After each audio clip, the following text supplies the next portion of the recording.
હાલ મહત્વના સમાચાર સામે આવી રહ્યા છે। ગુનાટા ગામે મહિલાના મોત મુદ્દે રજૂઆત કરવા ગયેલ નેતાઓ સાથે અધિકારીનું અભદ્ર વર્તન, તો વીજ કંપનીની બેદરકારી સામે રજૂઆત, તો અધિકારી શ્રીના વર્તનથી નેતાઓમાં રોષ જોવા મળી રહ્યો છે। આપ નેતા વિનુ રાઠવા અને રાધિકા રાઠવા રજૂઆત કરવા માટે ગયા, તો અધિકારીશ્રીએ દેખાડ્યું અભદ્ર વર્તન। મહિલાના મોત મુદ્દે રજૂઆત પર અધિકારીની ઉદ્ધતાઈ, તો નેતાઓએ આક્રોશ વ્યક્ત કર્યો છે। ગુનાટા ઘટનામાં રજૂઆત દરમિયાન અધિકારીઓનું વર્તન ચર્ચાનો વિષય બન્યું।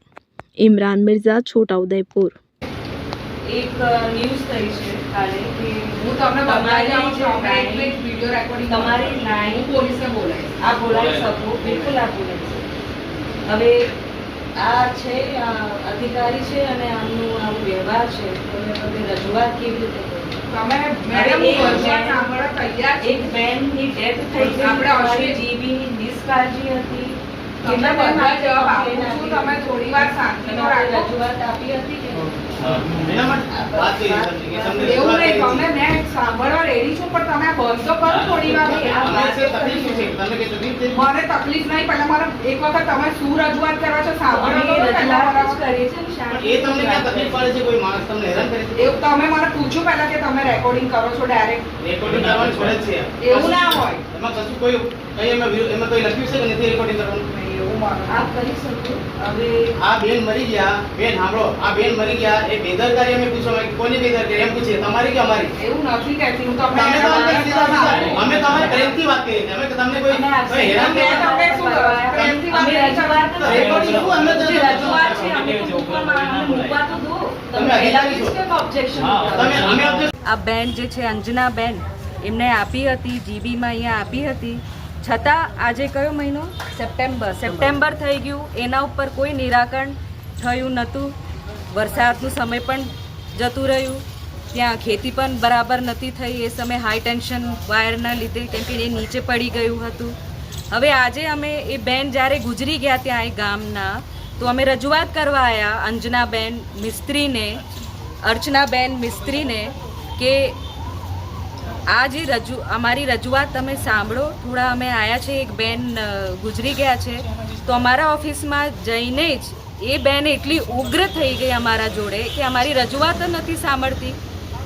હવે હું એટલું કહેવા માંગુ છું, તમે એક અધિકારી છો તો તમારી ફરજ છે કે તમે જનતાની અવાજ સાંભળો, તો એ જનતાની અવાજ નહીં સાંભળવાનું અને બદતમીજીથી વાત કરવાની કે કલેક્ટરથી મોટી છે એવી રીતે એ વ્યવહાર કરે છે। જ્યારે કલેક્ટરશ્રી અને બીજા અધિકારી મારી સાંભળે, એ પછી રજૂઆત જે હોય એ સાંભળે છે અને શાંતિથી એમનું જવાબ આપે છે।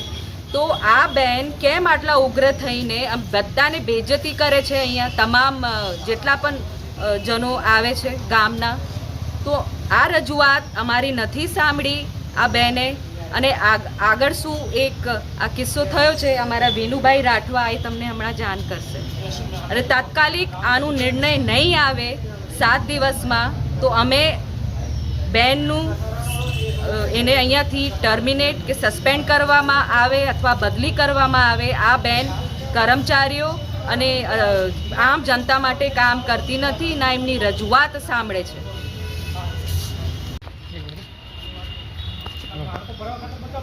આજે અમે છોટાઉદેપુર મુકામે મધ્ય ગુજરાત વીજ કંપની નાયબ ઇજનેર ખાતામાં આવ્યા છે, કેમ કે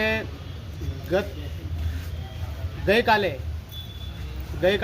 એક ઘટના બની છે ગુનાટા ગામે, જ્યાં એક વૃદ્ધ મહિલા છે તે પોતાના ખેતરમાં ઘાસચારો કાપવા ગયા હતા અને એ લાઈન જે એકદમ નીચે 4 ફૂટ જેટલી જમીનથી ઉપર હતી અને એમાં નીકળવા ગયા હતા અને ત્યાં લાઈન ચાલુ હતી અને એ લાઈન હાઈ ટેન્શન લાઈનથી કરંટ લાગીને મરણ થયું।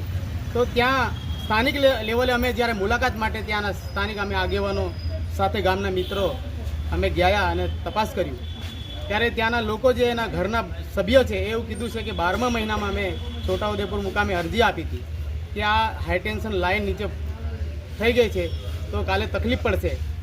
તો ઓફિસ લેવલના જે કર્મચારીઓ છે એ ત્યાં સ્થળ પર સ્થિતિને સુધારી નથી અને લાઇટ ચાલુ ને ચાલુ રહી, એ કારણે જે ગામના મહિલાનું જે કરંટ લાગવાથી મોત થયું।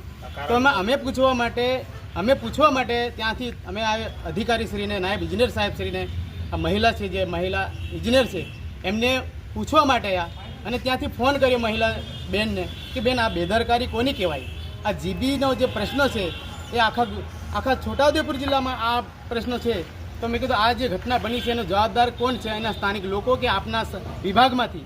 તો બેન કે હું મોબાઈલમાં વાત નહીં કરું, તમે રૂબરૂ આવો.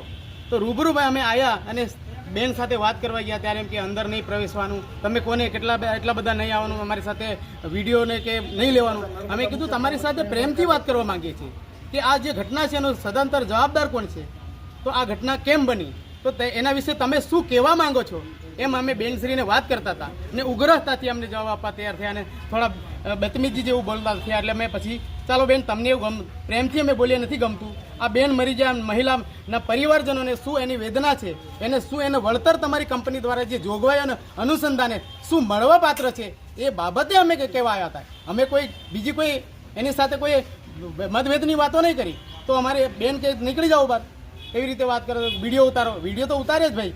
સોશિયલ મીડિયા જાહેર રીતનું સોશિયલ મીડિયા ગુજરાતની અંદર, ભારતની અંદર બનાવ્યું છે. હંમેશા કોઈ પણ અધિકારી પાસે જાઓ તો સોશિયલની અંદર વિડીયો લેવાનો હોય. તમે તમારા ઓફિશિયલી લેવલે તમારે જે જવાબો કરવાના છે, તમારે ઓફિશિયલી લેવલે તમારે માણસને વર્તન કરવાનું છે. તો એ જે ઘટના બની છે એની સામે તમે અમારી સામે ઉગ્ર થો. એક તો અમારા પરિવારની અંદર માણસો મરી ગયું, એનું કોઈ એ વેદના નથી. તો આવા અધિકારીઓને સદંતર હંમેશા એટલે તાત્કાલિક સસ્પેન્ડ કરવા જોઈએ, કેમ કે આવી જો ઘટના બનતી રહેશે તો ભવિષ્યમાં આનો જવાબદાર કોણ? આનાથી વિશેષ ઘટના બનશે. એટલે અમે અહીંયા કહીએ છીએ એના તંત્રને કે આની સદંતર તાત્કાલિક ધોરણે એની ઇન્ક્વાયરી કરી એને સસ્પેન્ડ કરે અને એની કાયદેસર પગલાં લે.